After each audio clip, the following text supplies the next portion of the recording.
I'll introduce myself to you, tell you a little bit about my background. So my name's Brian. I work with TCI. I've been with TCI for 18 and a half years. Fellow Ohio Buckeye here, down in Southwest Ohio. I graduated from Miami University, or as I like to tell people, the Miami University, secondary social studies. And I taught in Lakota for 12 years. Lakota is just about 20 miles north of Cincinnati. I taught middle school there. I taught 7th and 8th grade, was an athletic director, coach, wore a lot of different hats like you all do. I pursued getting an administrative degree from University of Cincinnati and decided that, you know what, I didn't want to be an administrator.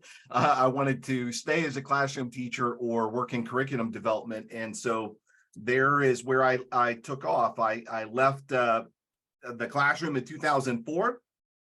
And I've been working with TCI ever since. I serve in a variety of different roles. I do curriculum development. I actually help to write some of the activities that you all use in your program. I work with sales, and then I have my hands in professional development. So little change from leaving the classroom. Still wear lots of hats when you're in the education realm. And it's a pleasure to be with you today and spend a little time talking pedagogy, which is kind of TCI's meat and potatoes. That's what we love to do. And specifically, we're going to focus in on 2 of our teaching strategies that we incorporate in all of our programs, literally from kinder all the way through 12th grade. One is called the Social Studies Skill Builder, and then the other is called Problem Solving Group Work. And they are 2 different ways of teaching a lesson, but they both teach content. They feel different to students who are going through the activity. And they have common characteristics from grade to grade, from kinder through 12th. What changes is only the content and the age appropriateness of the activity itself, but not the strategy. And so we'll take a deeper look at both of those strategies. I'll give you some teaching points to remember. There's kind of 5 design criteria that we utilize internally anytime that we develop a brand new lesson at TCI. So we'll kind of go through that. And then also as a part of that, we'll take a dive into some real examples that are in your curriculum. We'll do one from Econ Alive, lesson on demand and supply. I'll highlight the skill builder strategy with that. And then we'll take a look at an 8th grade lesson called Life in the West as we look at problem solving group work and kind of some of the things that you see when you go through a lesson like that. So that's kind of my plan, but I also make sure that we save some time for Q&A at the end of each of those. And as Matt had mentioned, I'll see if I can also spend some time showing you where inquiry is met, since that was a topic that you also focused on this morning. So with that being said, I actually want to start with a little bit of an icebreaker here as we get into the very first strategy on skill builders. And to me, the biggest change that skill builders brought me as a classroom teacher in Lakota way back in the 90s, when I was first introduced to History Alive, is that it really showed me, hey, there is a way in which I can still have my students learn skills and content at the same time. I can marry those 2 things together. And so I can say goodbye to worksheets and I can say hello to meaningful learning. So with that, my little icebreaker is I'd like you to use the Zoom chat if you could. And I want you to take 30 seconds. When I say go, I want you to keep typing. Don't hit return. Type as many skills that you believe you teach your students in 30 seconds time. And at the end of the 30 seconds time, I'll say stop. And that's when I want you to hit return. And we're going to see what all shows up on the screen up here. So you can put a little comma in between each of them there. 30 seconds to list as many of your skills. Go.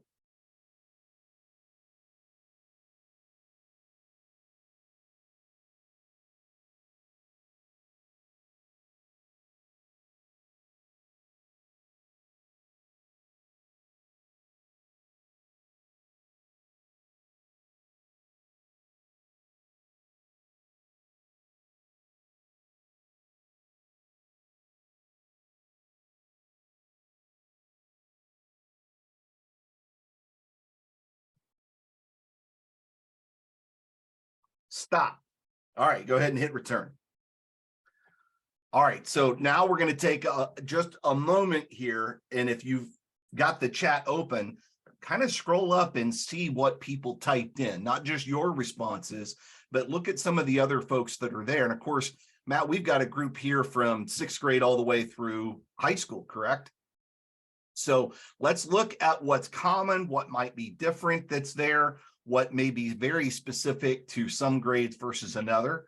I'm looking through and I see inquiry, I see listening skills, note taking, following directions. I don't know that that's age specific at all, right? That's definitely a skill that's important. How to communicate, source analysis, real world skills, socialization. So there is a host of skills that we have to teach young people for them to be successful in our classes. At the same time, we have no end of standards to also meet when it comes to content instruction. And part of the trick really in teaching is that you have this much time, you've got that much content and that many skills that you've got to be able to fit in there. How do you do that? That's really the purpose behind this strategy that we're going to get into here. Now, in the background there, you can see my feeble attempt at a little cartoon that I made many years ago using a tool called Toondoo. I love geography, and trying to teach young people how to do physiologic population density, that's a skill. In fact, it's almost more like math than it is, teaching history. But when you teach a skill, there are hallmarks to the skill making process that are so critical that you have to follow. And principles, if you were, 5 principles when you're developing a lesson around those skills. So that's what we're going to take a look at first, are what are those underlying skill principles. First, let's start with the very basic. When do you want to teach skills? Well, you want to create engaging tasks when you have specific skills that you want to teach. You can actually see here a little video of students in action, and it's from a lesson that I'm going to highlight for you here in just a few moments. In this lesson, the students are linking arms together, as we can see there. And in the background, you can actually see a whiteboard there where it looks like there is some sort of a chart. What they're actually working on is the skill of being able to determine when a demand curve shifts left or right or moves along the demand curve itself. That's the skill that they're working on right there. So we've created this engaging task of the students linking arms and actually physically making a demand curve for that reason. The second principle is you got to teach through modeling and guided practice. I once heard a quote, and I believe it's Anthony Robbins who said, repetition is the mother of skill. That if you want students to learn a skill, they have to do it repeatedly, but there's an important part of that process too, and that is you have to model it for them in advance. So modeling really helps to set them up for success and guide them through that practice. The third principle when you're doing a skills-based lesson is to prepare students to work in pairs or sometimes triads. It doesn't always have to be working with just one other person, but most typically it is, especially in a TCI lesson it is. But you have to prepare them. And when I say prepare, I'm not talking about, trying to figure out where in the class that they're going to be. Sure, that's part of it. But I'm talking about preparing them to work with another person and collaborate. And that's where some of those soft skills that we need to teach young people become important early on at the beginning of the year. When you spend those first days and weeks in class developing your norms and your expectations for collaboration, that's where you want to prep students, because by doing that, it gets them ready for lessons like this and gets them ready for lessons like problem solving group work. So you've got to lay some groundwork when it comes to preparing them to work in pairs. When you do, make sure that you set clear expectations. Allow the students to be able to practice and do it repeatedly, and then give them immediate feedback. And there's lots of ways in which you could do that. In this particular lesson right here, the students around the room are providing feedback as a specific group is out there, either shifting left or right or along the demand curve. So the class together with the teacher is providing feedback for these students as they're doing it. In some lessons, particularly lessons that we've developed where there's stations around the room, as a teacher, as a facilitator, we provide you an answer key so that as students complete a skill, they can come in, check with you very quickly, and then get right back at it and continue on. But you want to allow them to be able to practice it repeatedly and give them immediate feedback. And I'm actually going to interject something in there. And that would be kind of a 4B. And 4B would be know when to stop. You have to also know when to stop. Sometimes when you're teaching a skill, it's not necessary in a TCI lesson to do it to a certain time limit. Really, know when to stop kind of means, when do your students get it? At that point, it's probably time to go ahead and move on. When you feel like the class has gotten the skill down, that's probably the time that you need to stop and move on. Now, if you feel like that there's stragglers who aren't getting it, or maybe don't even get that they don't get it, that's a different issue. But if you note that all of your students are quickly getting how to move a demand curve left, right, or along the line of the demand, if they're getting that within 2 or 3 headlines, as you'll see, it's not necessary to have them do all 8. So know when to stop would be that 4B, because that will also save you instructional time down the road.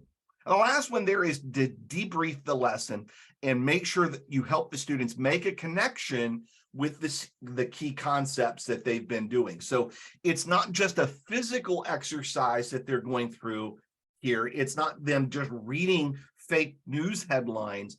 It's the concept of, hey, all of these things are specifically tied to how demand shifts or moves along the line of demand. Those are all interrelated, what we're doing. So you want to debrief that with them as a part of that process. So that's the principles in theory. Let's see it actually in action. Well, I shouldn't say see it, because you actually got a chance to be able to see a little bit of video there, but let's actually go inside, and I'm going to have you practice this with me as an example. So the lesson that we're going to go into here is from Econ Alive. It's a high school program, and it is a lesson on demand and supply. Again, this is a skill builder, and the first thing that I want to show you is, how would you actually even know that it's a skill builder? Where would that actually even be? So what I'm going to do first is I'm actually going to be in my account right here. The same account that you have, of course, with your program. You move around in it exactly the same way. One thing that you're going to find is that when you're on your lesson overview page, and here I am on my lesson overview page for demand and supply, all of us have this little planning area up here at the very top of our lesson that's not viewable to students. It's only viewable to you. In the overview is where you're going to find that description of the strategy that we use, and it's always going to be put right in the activity itself. So you can see right here that after the preview, we're going to do an activity that's going to roughly take 130 minutes of instructional time, and it says that it is a social studies skill builder. So right there is where you're going to be able to note what strategy TCI used for that particular lesson, and it will always be there. If I switch to a completely different lesson, let's say lesson 7 here, and I open up the overview and I move down to the activity, you're going to see right here in a problem-solving group work activity. So we will put our instructional strategy always in the activity description that you can find in your lesson overview. So again, let me give you a little background on what students will have done up to the point to where I start to immerse you in. So we, in this lesson, are going to cover not only supply, but demand. We're going to look at how those two interact with one another. The students will learn what can make demand and supply change. In other words, what are the factors that can possibly change it? We will also look at elasticity at the end of the lesson, and we'll look at it not only from a demand elasticity, but also supply elasticity. Now, if you teach 6th, 7th, or 8th grade and you're thinking, oh no, we're going to be doing something here I'm not comfortable with, don't worry. I think everybody's going to be just fine with what we're going to hop into. But I do want to show you one thing that's going to be really important is at the point that we're going to hop in, I want to cover specifically demand. And what we're going to do is we're going to look at some headlines and try to determine whether we believe that demand is going to shift left, right, or along a curve, just like we saw in the video, except we're going to use Zoom chat to determine that here. But how would you know that? So I'm going to go to the reading and show you the content that's going to be there as a support for the students. And specifically for our purposes today, there's a really great chart that we can use as a reference. And it's in section 2. So I'm going to go there. What can cause demand to change? And I'm going to scroll right down here to the bottom, and we're going to take a look at this graph. So I'm going to give you 30 seconds of uninterrupted silence to be able to look at this graph and chart, not graph, but this chart along with the graphs at the bottom as we study how demand can shift, what could possibly change it or make it move along a line. Go ahead and take 30 seconds and kind of take it in.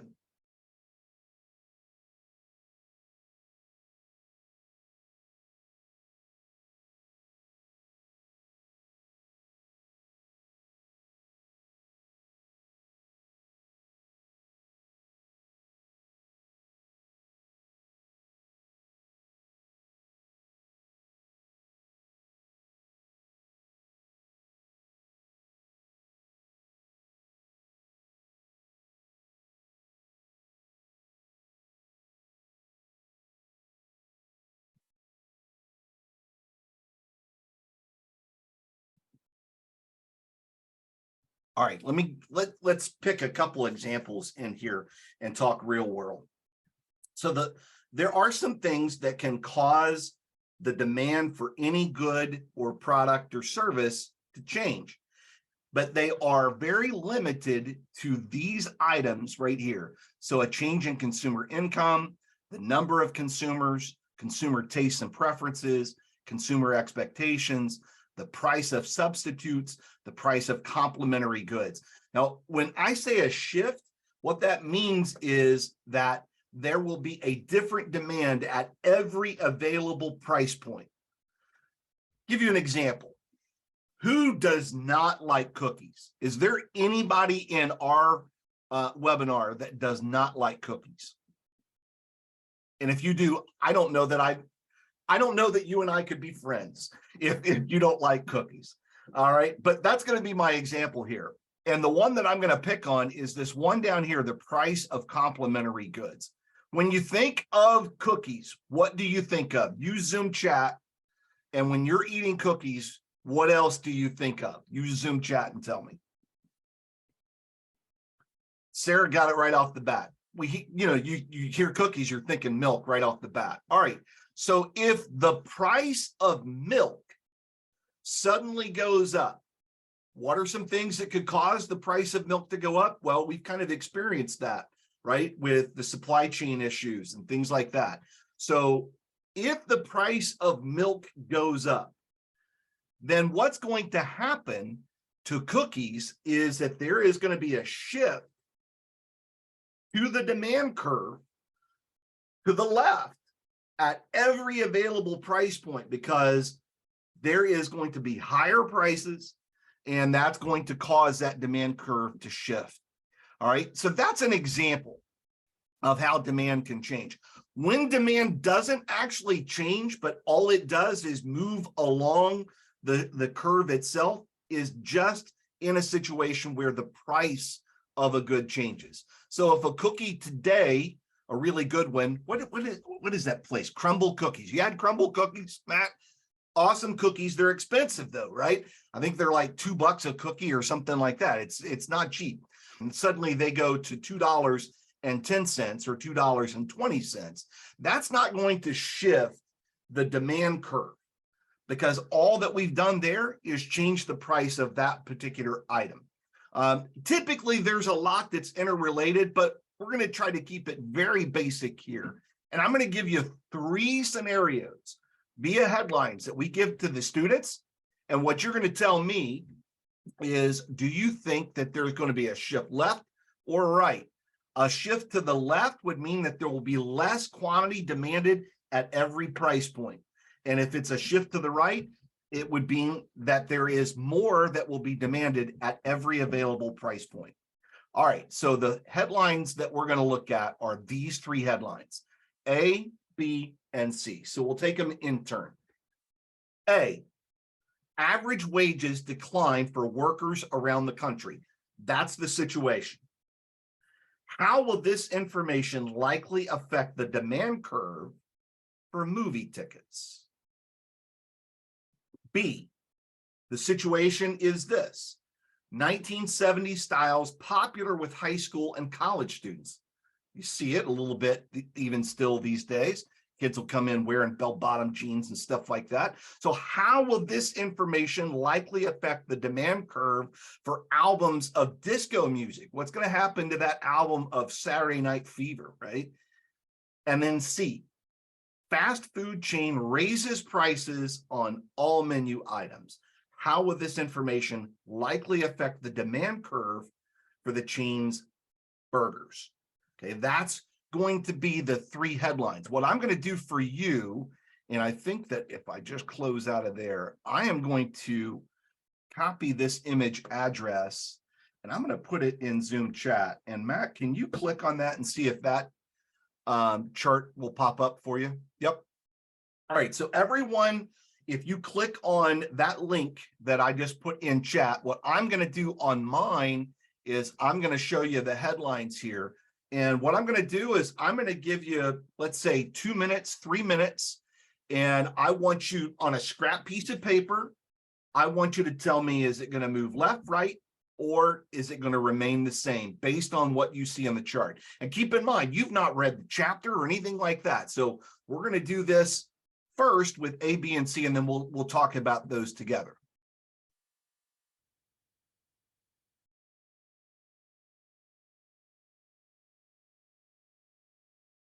You don't have to put anything in chat right now. You can just scribble it on a piece of paper.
Give you about another 30 seconds or so.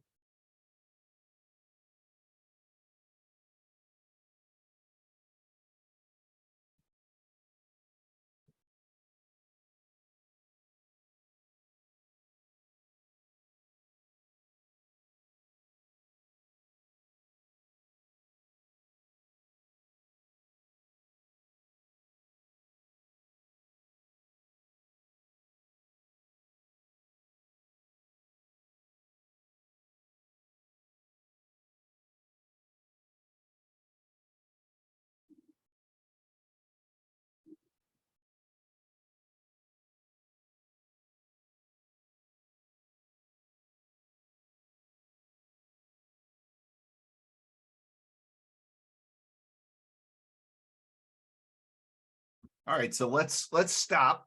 Now, what I'm going to do is I'm going to show you a couple things that would have also been happening here in the background in the classroom. And what I'm going to do for that is show you the slide deck that we actually give you as you're doing this lesson.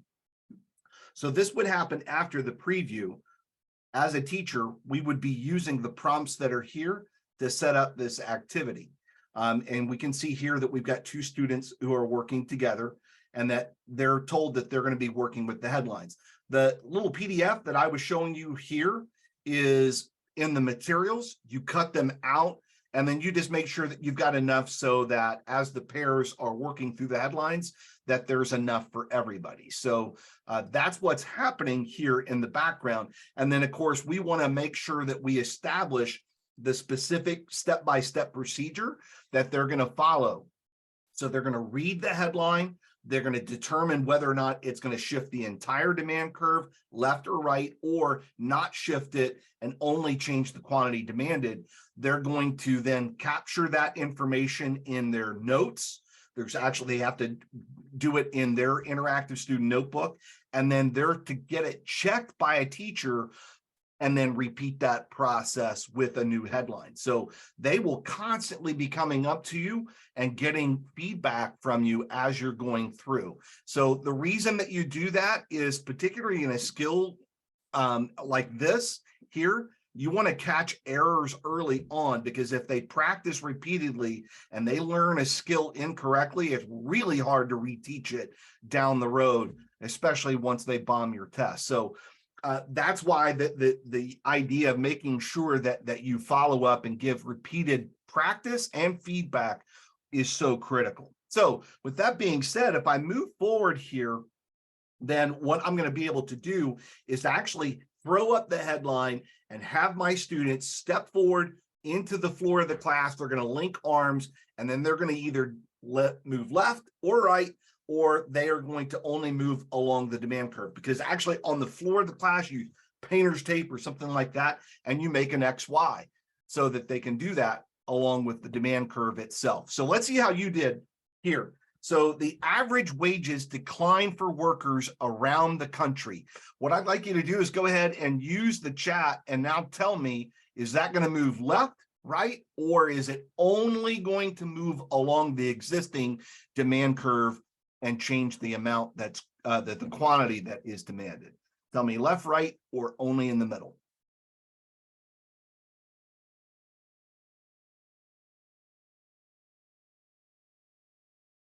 We got a lot of lefts. All right, let's check how we do. Now, how could you check it as a teacher, just in case you ever want to know?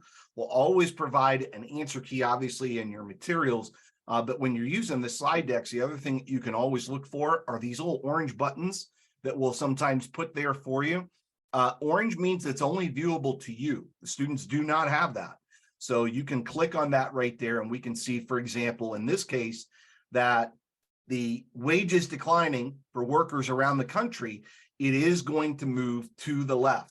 And that is because it is specifically related to a demander's change in income. And that was, if I move my little chart back over here, that was one of the items that we see right there at the very top. Consumer income has changed. So good. You guys did really good there. Let's do another one here. Let's go to B. And B, 1970 styles are popular with high school and college students. How's it going to affect the demand curve for the albums of disco music? What did you say, left, right, or middle for B? Go ahead and tell me.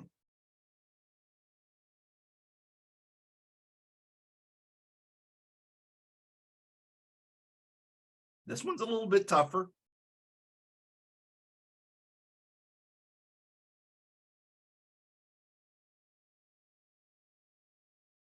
Wait a few more seconds here.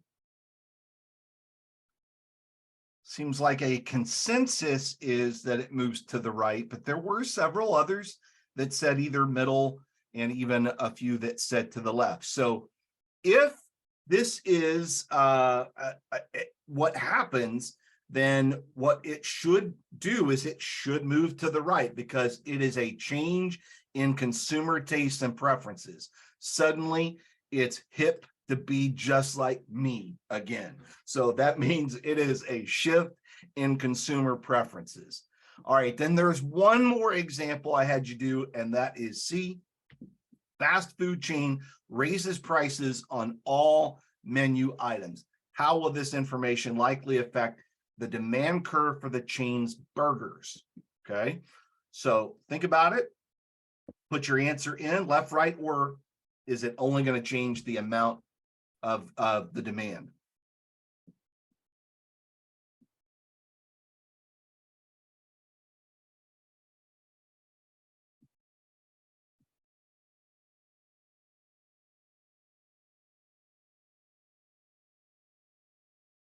Yeah, again, I think we see a consensus there. And if I bring over our little chart and we take a look at it, so these are the factors that will actually shift demand.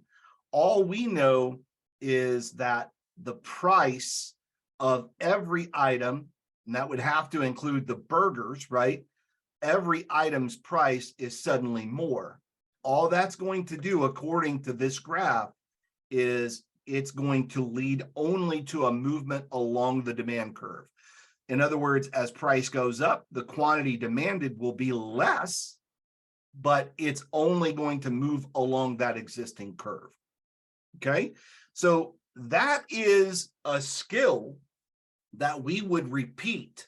And if we go back and I show you, there's DEF, there's GH. So there is another, what, 5 headlines that we could use with our students until we get to the point to where, hey, you know what, gang? I think everybody's got this now. You now know what are those factors that could possibly shift demand left or right. So that's the skill. But at the same time, note all that content that we've been teaching at the same time, those factors, everything that goes with it. There's a lot of opportunity for the students to use visual analysis. So there's other skills that we're tapping into as we do that one activity. And that's just a part, one part of that entire lesson that's there. If we were to continue through the activity slideshow, you'll see that there are different phases to it, because the other thing that happens most typically in a skills-based lesson is that the students start with simple tasks and move to more complex. And where this lesson starts with demand and supply and what shifts it to where we get when we start getting into elasticity, that's much more challenging to cover, especially as a skill in helping students to understand what affects or impacts elasticity. That's much more challenging. So it starts simple and kind of builds to that complex model, which is something that we do in every lesson. Now, before we start to kind of wrap up that strategy, are there questions on what you just experienced there? And if you could, feel free to either use the chat, or if you go off of mute, I should see somebody's name appear, and I should be able to have you just ask your question right there. But you can use the chat, or you can go off of mute and ask your question.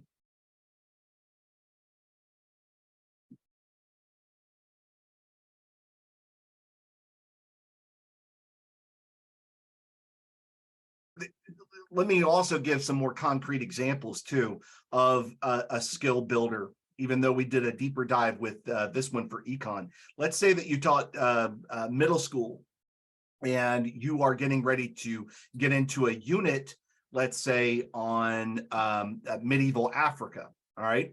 And you're going to be covering things like West Ghana and the gold for salt trade and things like that that's there. You want to give the students a good geographic awareness of this region before we hop into it. And so most typically when a TCI lesson, we'll have what we call a geography challenge that they will go and do. And they're going to have to be able to use things like latitude and longitude and being able to locate things on a map. Well, those are all skills. And if you think back to it, according to our standards in Ohio and most of the country, students actually start very basic mapping in 2nd grade. in most state standards. And I believe that's even true here in Ohio. They get introduced to things like latitude and longitude in the 4th and 5th grade. But if that's the only time that they use it, they're going to forget it by the time, if not class is over, certainly by the end of the year. So it's a skill that we've got to come back and repeatedly use too. Otherwise, it'll get rusty. And so when you're using these skills with students, we try to teach things that they're going to need, not just for that one subject, but they're going to need to be successful just as a learned person. So those are kind of the hallmarks of a skill builder and why they are so important.